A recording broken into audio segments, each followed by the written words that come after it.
Este programa é livre para todos os públicos.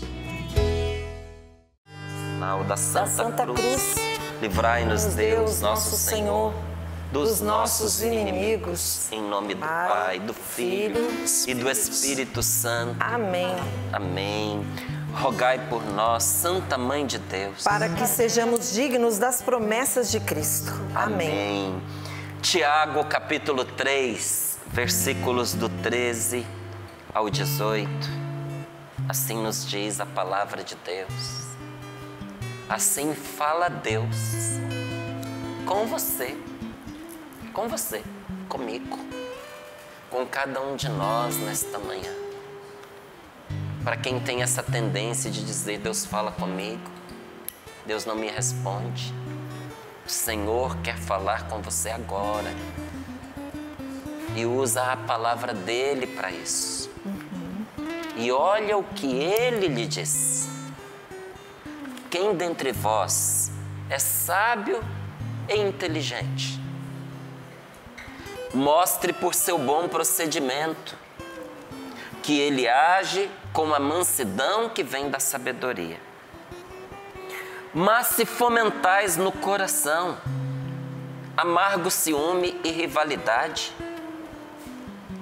não vos ufaneis disso, mas deixai de mentir contra a verdade. Essa não é a sabedoria que vem do alto. Ao contrário, é terrena, egoísta, demoníaca.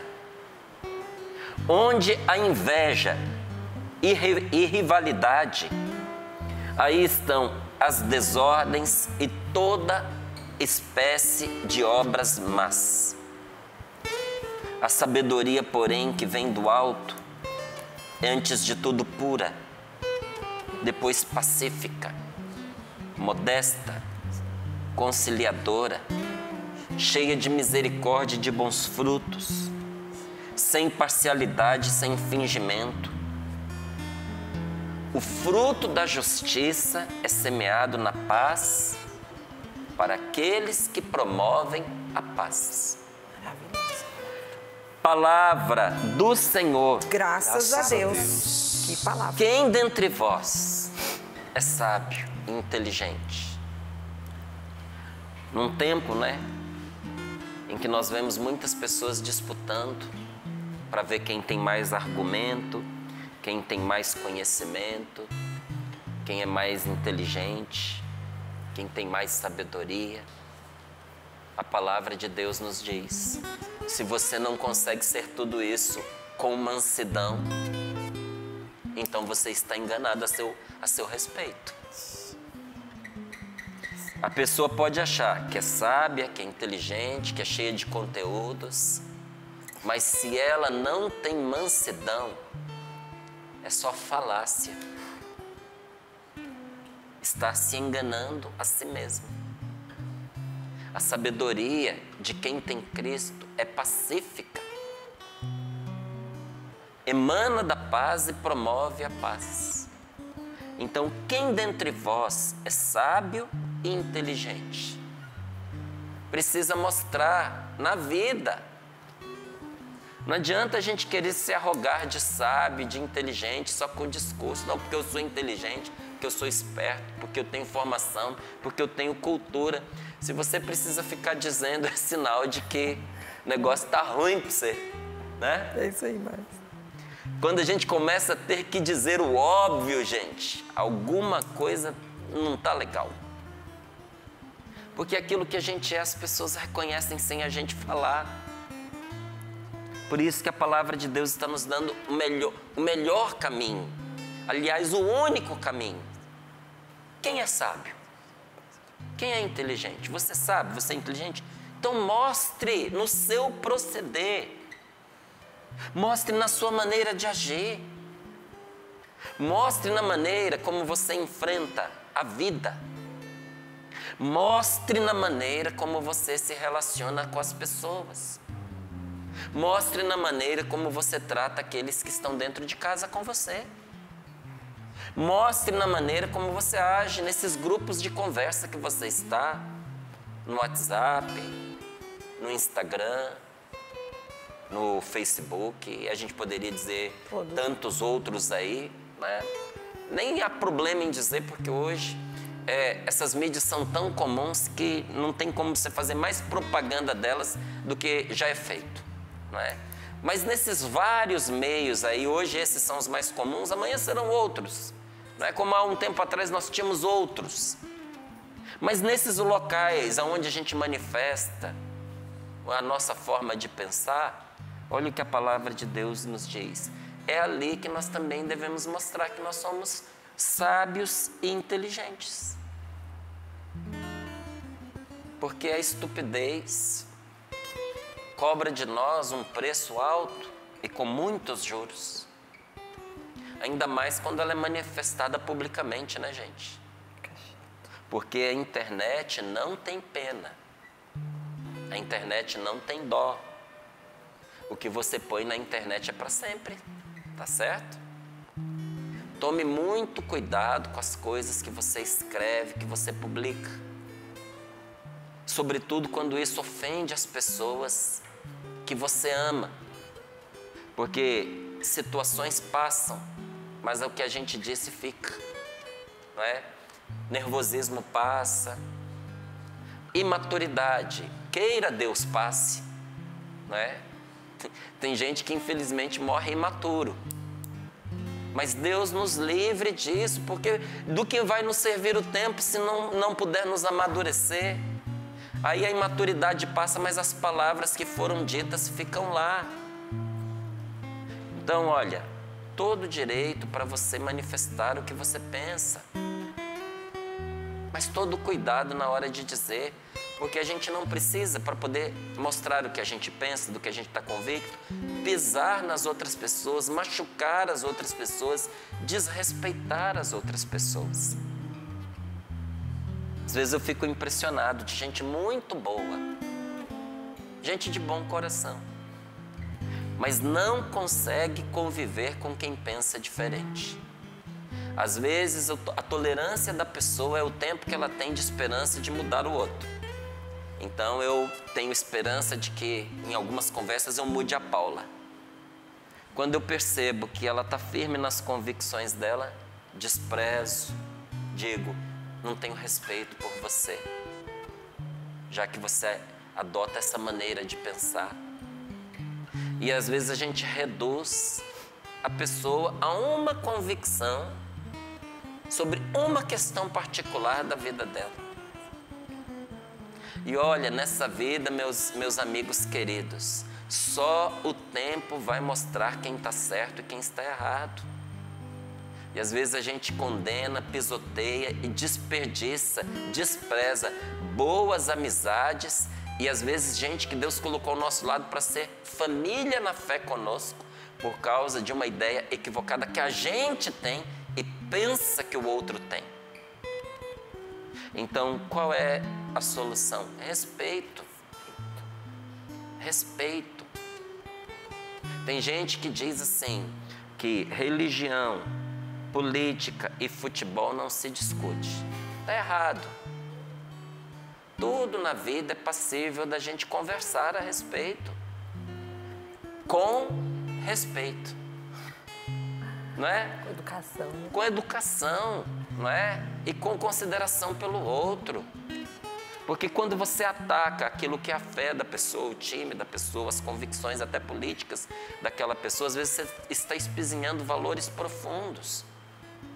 Mas se a gente se poupar de conversar com respeito sobre algumas coisas importantes, como é que a gente vai se esclarecer e esclarecer o outro? Mas é com respeito. E às vezes você vai encontrar pelo caminho pessoas que não têm condições emocionais, psicológicas, humanas para conversar. Então a caridade é a gente não tocar o assunto adiante, para evitar danos maiores, para evitar discórdia, para evitar divisão. Mas se você já percebeu que você não vai produzir bons resultados nessa conversa, que às vezes você vai até engessar a pessoa naquilo que você acredita que é errado, para que continuar? Não é nessa hora cada um com a sua convicção. o respeito, a caridade. Não é? Tem uma palavra de Santo Agostinho que ela ilumina muito os meus passos. Não é? No essencial, a unidade. Naquilo que não é essencial, você respeita a liberdade. No que é essencial, nós somos um. Unidade. Amor à família, respeito às pessoas, educação dos filhos, integridade. Isso aí não tem conversa. Respeito à vida. Não tem conversa isso. No essencial, a unidade. Agora, naquelas coisas que não são essenciais ou que não se tem certeza a respeito, a liberdade. Respeita a liberdade. E em tudo, a caridade. Então, olha, no essencial, a unidade, no que não é essencial, a liberdade e em tudo, a caridade.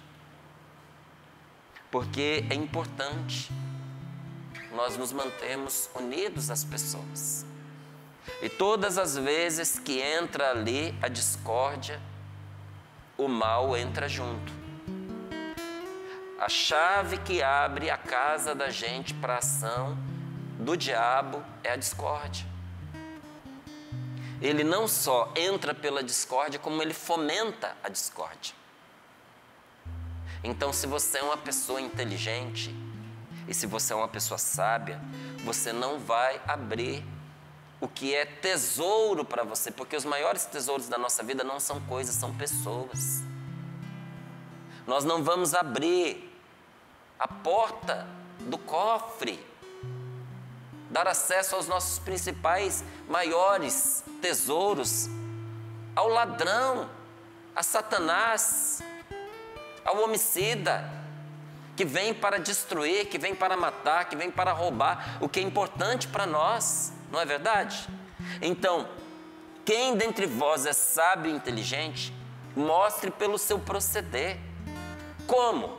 Agindo com mansidão. Com a mansidão que vem da sabedoria. Nós precisamos ser mansos com as pessoas em todas as situações.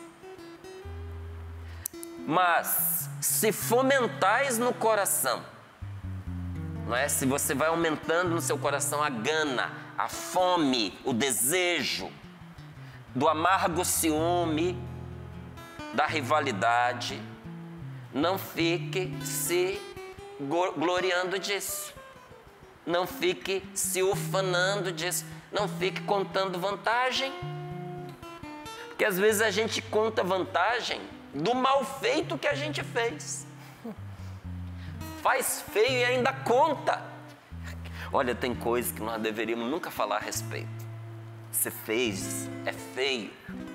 Fica calado, arrepende, confessa, pede perdão a Deus. Pede a Deus para ninguém descobrir. Para o feio não ir se multiplicando, sabe? E repara o mal feito.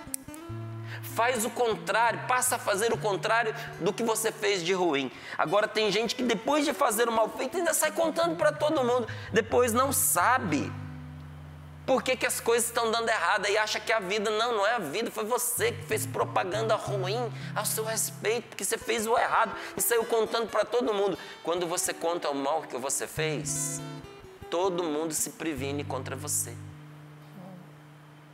Todo mundo. Então, se fomentais no coração aquele ciúme amargo, a rivalidade, não conte vantagem disso, mas deixe de mentir contra a verdade, porque essa não é a sabedoria que vem do alto. Ao contrário, agir assim, olha, para você ver que não são palavras minhas, tá? Agir assim é agir de um modo terreno, egoísta e demoníaco.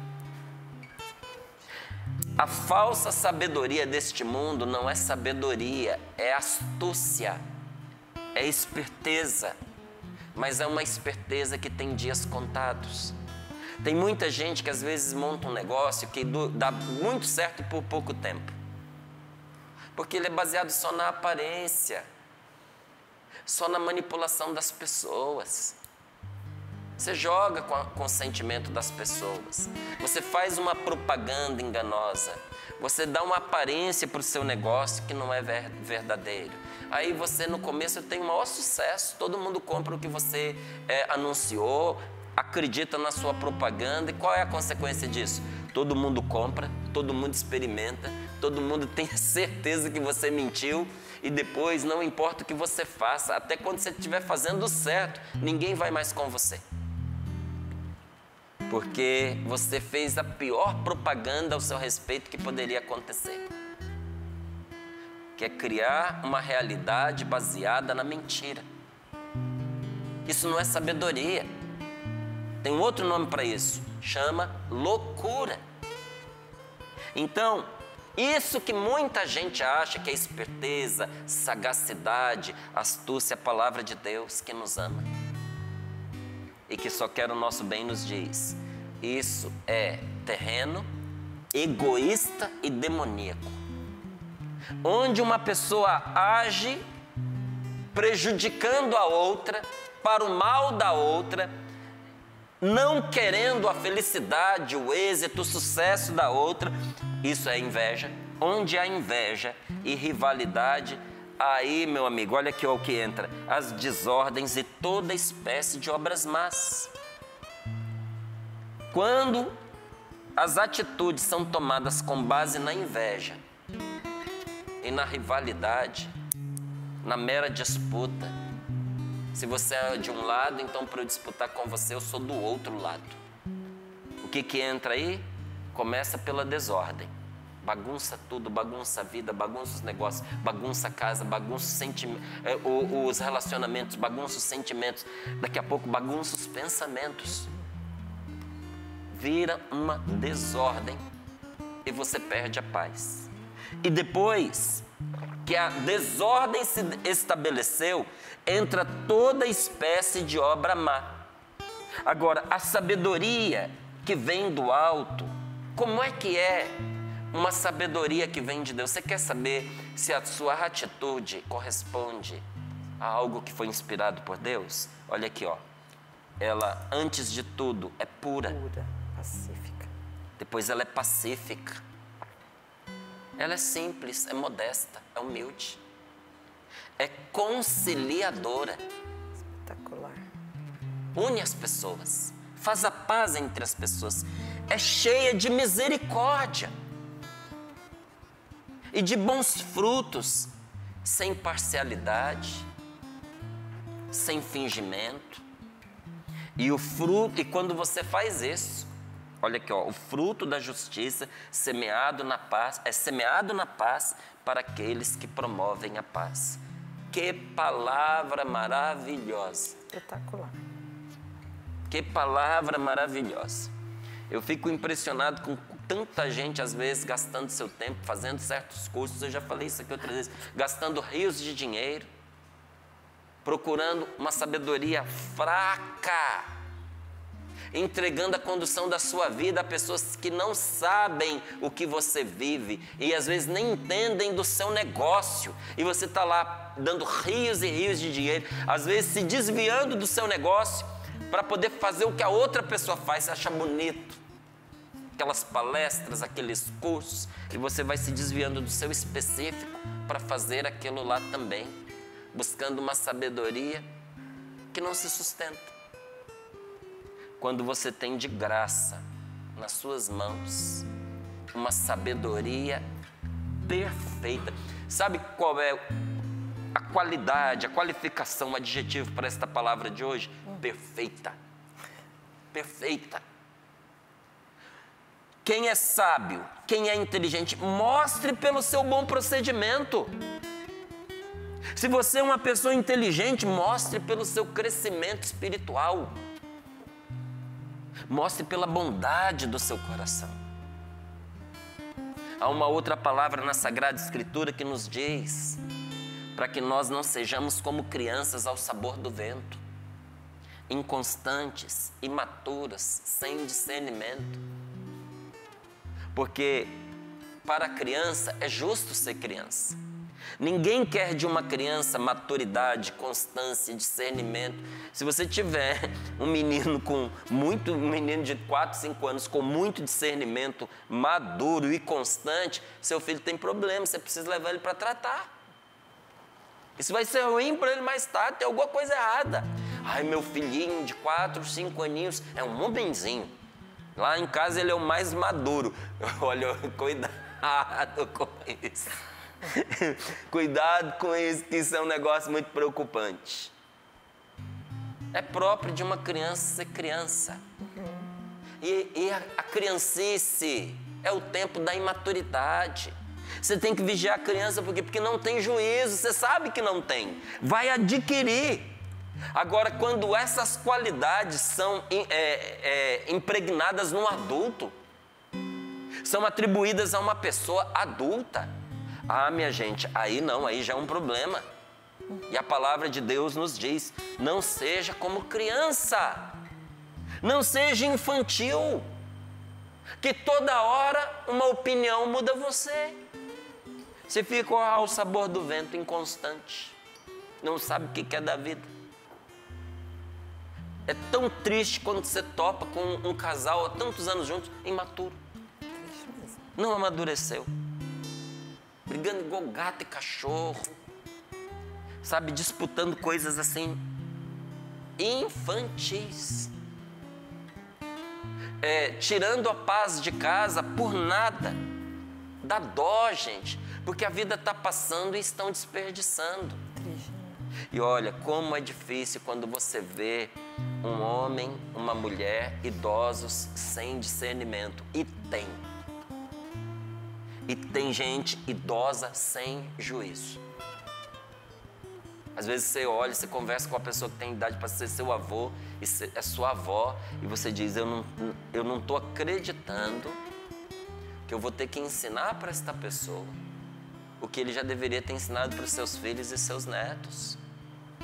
Porque o tempo passou e a pessoa não adquiriu o juízo. A palavra de Deus nos diz, não sejais assim. A sabedoria, ela mostra que nós nascemos para Deus e que nós somos criaturas novas em Cristo. Uma pessoa sábia, olha, logo ela é identificada como uma pessoa íntima de Deus. Mesmo quando essa pessoa não é cristã. Porque talvez não foi anunciado Jesus Cristo para ela. Porque talvez ela não tenha tido ainda um encontro pessoal com Deus. Mas é uma pessoa que tem o seu coração aberto para Deus. Quando a pessoa é sábia, você diz, essa pessoa é boa, Deus está com ela. E se ela ainda não encontrou o Senhor, ela o encontrará, porque o coração dela está aberto. Porque a sabedoria nos aproxima de Deus. Agora, o pior que poderia acontecer conosco nesses dias, nessa etapa da nossa vida, seria a gente permanecer crianças e a gente não crescer. O que significa permanecer crianças? Jesus não disse para a gente ter um coração de criança, no sentido de ser puros, de não ter maldade, de ter confiança absoluta no Pai. É nesse sentido que é para a gente ser criança. Porque se você tem um filho e você trata bem seu filho, você ama seu filho, e seu filho é pequenininho, ele confia absolutamente em você. Se você disser, ele vai fazer. Se você falar para ele, pula do armário que o papai vai segurar, ele vai pular. É isso que Jesus está dizendo para nós. Tenha uma confiança absoluta em Deus. Mas não para a gente viver como um idiota. Com a inteligência engessada, estagnados, não é? Amarrados no nosso crescimento. Porque ninguém quer ser criança para sempre. Quando o menininho tem 6, 7 anos ali, você quer ofender ele? Dá um abraço, chama o meu bebezinho, você vai ver o que acontece. Fica bravo. O bebê da mamãe. Você pode até gostar de chamar assim, querido, mas ele não gosta. E chega uma fase que o maior elogio que você pode fazer para uma criança é dizer, nossa, como você cresceu, você tá um rapazinho, você tá um... É ou não é? Você que é mãe? Com certeza, né? Não é assim, ô Renata? Porque ninguém quer ser criança para sempre. quer ser criança para sempre. Ser criança é uma delícia, gente, mas não para sempre. É gostoso quando você vê um casal que brinca igual criança, que tem respeito, que tem alegria, que tem leveza. O marido brinca com a esposa brinca com ele. Você olha, parece duas crianças brincando, mas não é toda hora. Para tudo tem hora, não é para sempre. Porque nos nossos relacionamentos, na vida, a gente precisa crescer. Crescer até onde? Até a estatura de Cristo. Crescer até a estatura de Cristo significa deixar-se inundar mais e mais pela vida de Deus, pela força do Espírito Santo, pela graça de Deus, para que ela nos vá transformando e que Cristo cresça em nós enquanto nós diminuímos. Que as pessoas identifiquem cada vez mais em nós a presença de Deus. Porque Deus não terminou o seu trabalho em nós. Me permita dizer com todo amor e com todo respeito, você é uma obra inacabada, porém não abandonada. Você não é uma obra que Deus largou, mas você é uma obra que Deus ainda não terminou. Nosso Senhor apenas começou os trabalhos dele em você. E o plano de Deus para a vida de cada um de nós é que nós reflitamos o rosto de Cristo, como Cristo reflete o rosto do Pai. Tem gente que fica ofendido, Jesus não ficou. Quando Filipe se aproximou de Jesus e disse: mostra-nos o Pai, Jesus disse: o meu rosto reflete o rosto do meu Pai. Quem me vê, vê o meu Pai. Quando será que nós vamos chegar a esse ponto que a gente vai ter alegria e um santo orgulho de dizer: quem me vê, vê Jesus?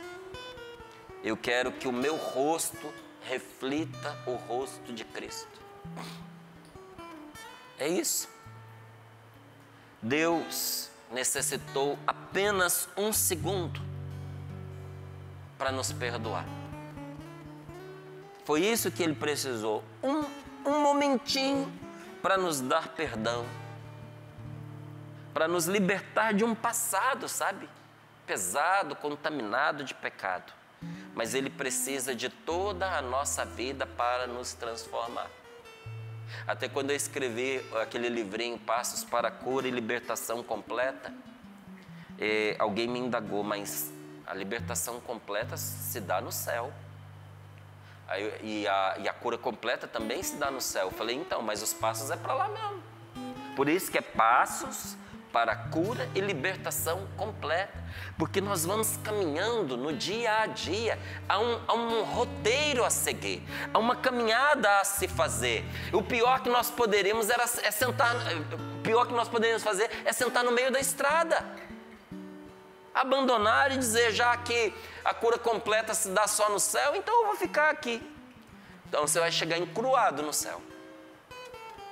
Porque o tempo que nós temos para o nosso crescimento é essa vida. É aqui que o Senhor vai nos desabrochando também para a eternidade. É um processo, gente, é uma tarefa contínua. E isso é com a gente, isso é com os relacionamentos da gente. Olha, como o meu casamento com a Rose sempre foi bom. Mas como ele está melhor. Como ele está melhor. O casamento da gente vai ficando uma coisa tão boa que a gente chega a desconsiderar a possibilidade de um outro casamento, ainda que a outra pessoa morra. Porque você olha e diz, vai ser difícil chegar nisso aqui. Vai ser difícil. O nível, né? Cresceu muito. Porque é um processo, sabe, em que a gente vai se amando mais e mais. Em que a gente vai se conhecendo, em que a gente vai se respeitando, em que a gente vai aprendendo a fazer a alegria um do outro. Chega uma hora que a pessoa se torna verdadeiramente carne da sua carne, ossos dos seus ossos, sangue do seu sangue. Você não sabe mais viver sem a pessoa. Mas isso é um processo de vida inteira. A nossa cura, a nossa transformação é um processo e uma tarefa contínua. É uma bandeja que precisa ser polida. Hoje nós temos esses espelhos, né? Se você não sabe, o espelho ele é uma película de prata por trás de vidro. Uma películazinha ali de prata. Por isso que espelho não é barato. Que é prata ali. Só que antigamente não se conseguia uma camada tão fininha de prata para ficar tão barato assim para as pessoas. Então, para você ter um espelho, você precisava ou de prata ou de ouro. E ali você polia. Quando é que você sabia que estava bom? Quando a prata estava polida ao ponto de você olhar nela e ver o seu rosto refletido. E se lembra quando São Paulo ele fala que agora a gente vê Deus e as coisas de Deus como que por um espelho, a gente não vê assim como realmente é, porque naquela época os espelhos eram deformados por melhor que eles fossem. Quanto mais você ficasse longe, mais deformado ele. Se chegava pertinho até que ficava melhorzinho. Mas não se tinha esse nível de perfeição que a gente tem hoje. Para a gente refletir o rosto de Deus, nós precisamos deixar o Espírito Santo polir a nossa vida. A gente precisa ser polido. Essa é a obra de Deus em nós. Ele vai nos polindo, Ele vai nos purificando, até que em nós apareça o rosto de Cristo. E como é que você nota que essa pessoa está resplandecendo Cristo? Não é porque quando você olha para ela, você vislumbra um homem barbudo, não é, com cabelos longos, não é, e com as marquinhas da coroa de espinho. Não, não é por isso. É que você olha para ela e nota uma pessoa que age com a mansidão que vem da sabedoria. Olha o que Jesus diz: aprendei de mim que sou manso e humilde de coração. Você nota que uma pessoa está refletindo a Cristo pela mansidão que vem da sabedoria. Quem é sábio é manso. Do que Deus nos purifica quando a gente olha esta palavra? Ela nos diz, do ciúme amargo, da rivalidade e da mentira. Quanto mais nós nos unimos a Deus, mais nós vencemos o ciúme, inclusive o ciúme conjugal. Porque tem um ciúme que é posse e tem um ciúme que é zelo. O ciúme conjugal que é zelo, ok, vamos manter. É cuidar da pessoa para que ela esteja segura e seja cada vez melhor, até para o bem dela mesma. Mas agora aquele ciúme que você é posse minha, você só faz o que eu quero, do jeito que eu quero, quando eu quero, com quem eu quero. Quanto mais a gente é de Deus, mais o Senhor vai nos curando do ciúme amargo. Porque o ciúme zeloso é doce. Eu tenho ciúme pelas coisas de Deus. Eu tenho ciúme da canção nova. Mas esse ciúme é doce, ele me faz bem. Agora, quando eu tenho ciúme de uma amizade, porque eu não quero que essa amizade seja amigo de outras pessoas, você já notou que isso amarga na gente? Isso amarga. E amarga o outro.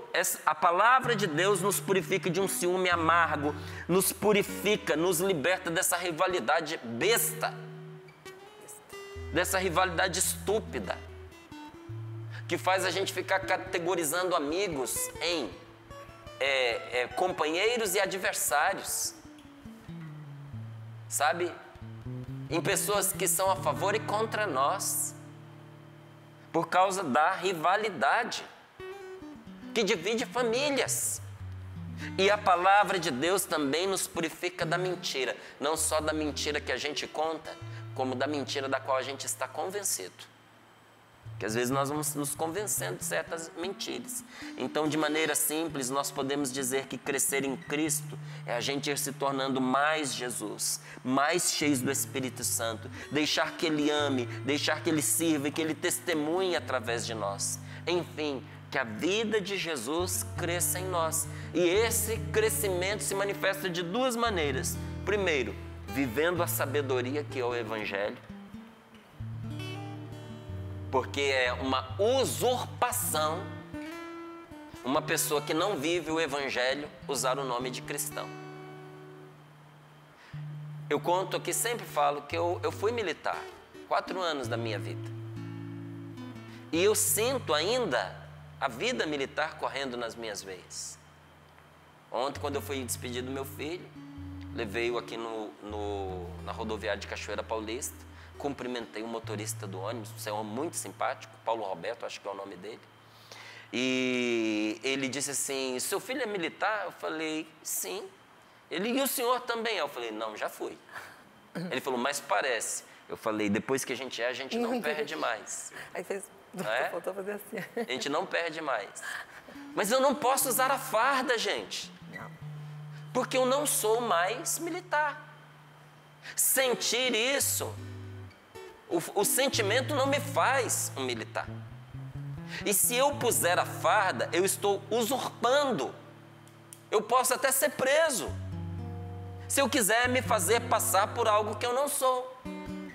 Então, quando eu não vivo a sabedoria que é o Evangelho, quando eu começo a mutilar o Evangelho de nosso Senhor Jesus Cristo, dizer isso aqui me interessa, eu aceito, isso aqui não me interessa, isso aqui não me interessa, vamos escrever uma Bíblia ao nosso modo. A Bíblia como está é ultrapassada, ela precisa ser reescrita. Então reescreva a sua, porque a minha não é aquela que eu escrevo, mas aquela que Deus fez chegar até mim. Boa. E querer viver essa mentalidade é usurpar o nome de Cristo. Então, como é que o crescimento espiritual se manifesta na nossa vida? Primeiro, vivendo a sabedoria que é o Evangelho. Segundo, abandonando as obras mundanas. Porque a palavra de Deus não são simples mandamentos e obrigações. São a palavra de Deus. É a obra de santificação que o Espírito Santo vai fazendo em nossa vida. Então veja, sabedoria pura que nos purifica, pacífica e modesta, nos dá a paz e descomplica a nossa vida e os nossos relacionamentos. Conciliadora, gera reconciliação e não divisão. Respeita o outro, cheia de misericórdia e de bons frutos, sem parcialidade, sem fingimentos. Mas, Márcio, quem pode praticar tudo isso? Ninguém. Ninguém. É impossível para as forças do homem.